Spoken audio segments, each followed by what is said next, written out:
Friends, welcome to the channel. ಹೇಗಿದ್ದೀರಾ ಎಲ್ಲರೂ?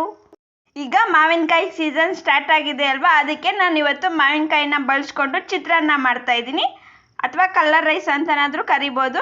ಯಾವ ರೀತಿ ಮಾಡೋದು ಅಂತ ಹೇಳ್ಬಿಟ್ಟು ನೋಡೋಣ ಬನ್ನಿ.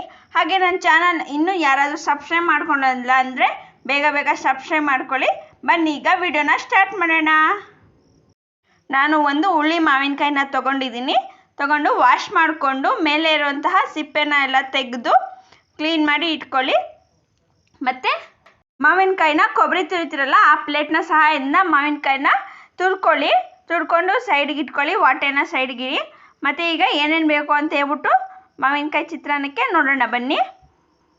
ತುರಿದಿಟ್ಕೊಂಡಿದ್ದಂತಹ ಮಾವಿನಕಾಯಿ, ಮತ್ತು ಒಂದು ದಪ್ಪ ಸೈಜ್ನಷ್ಟು ಈರುಳ್ಳಿ, ಇದು ಸಣ್ಣದಾಗಿದ್ದರೂ ಸಹ ಅಳತೆ ಒಂದು ಈರುಳ್ಳಿನಷ್ಟು, ಮತ್ತು 1/4 ಸ್ಪೂನ್ ಆಗೋಷ್ಟು ಅರಿಶಿಣ, ಒಂದು ಅರ್ಧ ಸ್ಪೂನ್ ಆಗೋಷ್ಟು ಉದ್ದಿನಬೇಳೆ, 5 ರಿಂದ 6 ಒಣಗಿದ ಮೆಣಸಿನ್ಕಾಯಿ, ನಿಮ್ಗಿನ್ನೂ ಖಾರ ಬೇಕಂದರೆ ಸೇರಿಸ್ಕೋಬೋದು, 1 ಹಿಡಿನಷ್ಟು ಹಸಿ ಕೊಬ್ಬರಿ, ಮತ್ತು ಇದು ಜೀರಿಗೆ ಮತ್ತು ಮೆಂತ್ಯನ ಪೌಡರ್ ಮಾಡಿ ಇಟ್ಕೊಂಡಿದ್ದೀನಿ, ರುಚಿಗೆ ತಕ್ಕಷ್ಟು ಉಪ್ಪು, ಮತ್ತು ಕಡಲೆ ಬೀಜ, 1 ಸ್ಪೂನ್ ಆಗೋಷ್ಟು ಕಡಲೆಬೇಳೆ, ಒಂದು ಸ್ವಲ್ಪ ಗಾರ್ನಿಷಿಂಗ್ಗೋಸ್ಕರ ಕೊತ್ತಂಬರಿ ಸೊಪ್ಪು, ಮತ್ತು ಒಂದು 8 ರಿಂದ 10 ಕರಿಬೇವಿನ ಸೊಪ್ಪನ್ನ ತೊಗೊಂಡಿದ್ದೀನಿ. ಬನ್ನಿ ಈಗ ಒಗ್ಗರಣೆನ ಮಾಡೋಣ.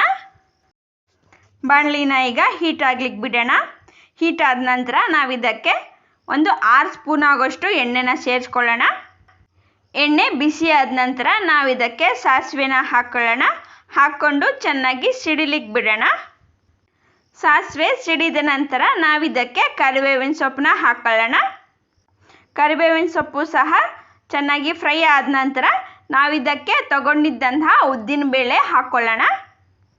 ಉದ್ದಿನಬೇಳೆ ಹಾಕಿದ ನಂತರ ಸ್ವಲ್ಪ ಫ್ರೈ ಆದಮೇಲೆ ನಾವಿದಕ್ಕೆ ಕಡಲೆಬೇಳೆನೂ ಸಹ ಸೇರಿಸಿ ಚೆನ್ನಾಗಿ ಫ್ರೈ ಮಾಡ್ಕೊಳ್ಳೋಣ. ಉದ್ದಿನಬೇಳೆ ಮತ್ತು ಕಡಲೆಬೇಳೆ ಫ್ರೈ ಆಗುವಾಗ ಫ್ಲೇಮ್ ಬಂದು ಮೀಡಿಯಮಲ್ಲಿರಬೇಕು. ಈಗ ಕಡಲೆಬೇಳೆ ಉದ್ದಿನಬೇಳೆ ಫ್ರೈ ಆದ ನಂತರ ನಾವಿದಕ್ಕೆ ಕಡಲೆ ಬೀಜನೂ ಸಹ ಸೇರಿಸಿ ಚೆನ್ನಾಗಿ ಫ್ರೈ ಮಾಡೋಣ. ಫ್ರೈ ಮಾಡ್ತಿರುವಾಗಲೇ ನಾವಿದಕ್ಕೆ ಪುಡಿ ಮಾಡಿಟ್ಕೊಂಡಿದ್ದಂತಹ ಜೀರಿಗೆ ಮತ್ತು ಮೆಂತ್ಯ ಪೌಡರ್ನ ಸೇರಿಸ್ಕೊಳ್ಳೋಣ. ಸೇರಿಸಿದ ನಂತರ ಒಂದ್ಸರಿ ಮಿಕ್ಸ್ ಮಾಡಿ ನಾವು ಕಟ್ ಮಾಡಿ ಇಟ್ಕೊಂಡಿದ್ದಂತಹ ಈರುಳ್ಳಿ ಸಹ ಹಾಕಿ ಚೆನ್ನಾಗಿ ಮಿಕ್ಸ್ ಮಾಡ್ಕೊಳ್ಳೋಣ. ಇವೆಲ್ಲ ಮಿಕ್ಸ್ ಆದ ನಂತರ ನಾವಿದಕ್ಕೆ ತಗೊಂಡಿಟ್ಕೊಂಡಿದ್ದಂತಹ ಒಣಗಿದ ಮೆಣಸಿನ್ಕಾಯಿನೂ ಸಹ ಸೇರಿಸಿ ಚೆನ್ನಾಗಿ ಫ್ರೈ ಮಾಡೋಣ. ಈರುಳ್ಳಿ ಮತ್ತು ಮೆಣಸಿನ್ಕಾಯಿ ಹಾಕಿದ ನಂತರ ನಾವಿದಕ್ಕೆ ಉಪ್ಪನ್ನು ಸಹ ಸೇರಿಸ್ಕೊಳ್ಳೋಣ. ಉಪ್ಪನ್ನ ಸೇರಿಸೋದ್ರಿಂದ ಬೇಗ ಫ್ರೈ ಆಗುತ್ತೆ, ಮತ್ತು ಈರುಳ್ಳಿನೂ ಸಹ ಉಪ್ಪನ್ನ ಹಿಡ್ಕೊಂಡು ರುಚಿಗೆ ಹೆಲ್ಪ್ ಮಾಡುತ್ತೆ. ಇದೆಲ್ಲ ಫ್ರೈ ಆಗಿದ ನಂತರ ನಾವಿದಕ್ಕೆ ತುರಿದು ಇಟ್ಕೊಂಡಿದ್ದಂತಹ ಮಾವಿನಕಾಯಿನೂ ಸಹ ಸೇರಿಸಿ ಚೆನ್ನಾಗಿ ಫ್ರೈ ಮಾಡಿ. ಇದು ಫ್ರೈ ಆಗ್ತಿದ್ದಾಗಲೇ ನಾವಿದಕ್ಕೆ ಅರಿಶಿಣ ಪುಡಿನೂ ಸಹ ಹಾಕ್ಕೊಂಡು ಚೆನ್ನಾಗಿ ಮಿಕ್ಸ್ ಮಾಡಿಕೊಂಡು ಫ್ರೈ ಮಾಡ್ಕೊಳ್ಳೋಣ. ಇದೀಗ ಎಲ್ಲ ಫ್ರೈ ಆಗಿದೆ. ನಾವು ಇದಕ್ಕೆ ಕೊಬ್ಬರಿನ ಸೇರಿಸೋಣ. ಕೊಬ್ಬರಿನೂ ಸಹ ಚೆನ್ನಾಗಿ ಮಿಕ್ಸ್ ಮಾಡ್ಕೊಳ್ಳಿ.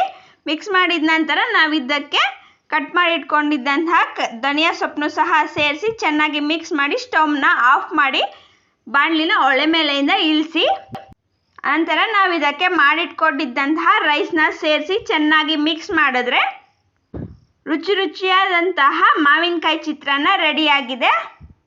ಈಗ ಒಂದು ಸರ್ವಿಂಗ್ ಪ್ಲೇಟ್ಗೆ ಸರ್ವ್ ಮಾಡೋಣ. ಈ ರೀತಿಯಾಗಿ ಮಾವಿನಕಾಯಿಂದ ಚಿತ್ರಾನ್ನ ಮಾಡಿರ್ತೀನಿ, ನೀವು ಒಮ್ಮೆ ಆದರೂ ತುಂಬಾ ಇಷ್ಟಪಡ್ತೀರಾ. ಮತ್ತು ಯಾರೂ ಸಹ ಈ ಥರ ಟ್ರೈ ಮಾಡಲಿಕ್ಕೆ ಚಾನ್ಸೇ ಇರಲ್ಲ, ಯಾಕಂತಂದರೆ ಇದು ಹೊಸ ರೆಸಿಪಿ ಆಗಿರುತ್ತೆ. ನೀವು ಸಹ ಇಷ್ಟಪಟ್ಟು ತಿಂತೀರಾ.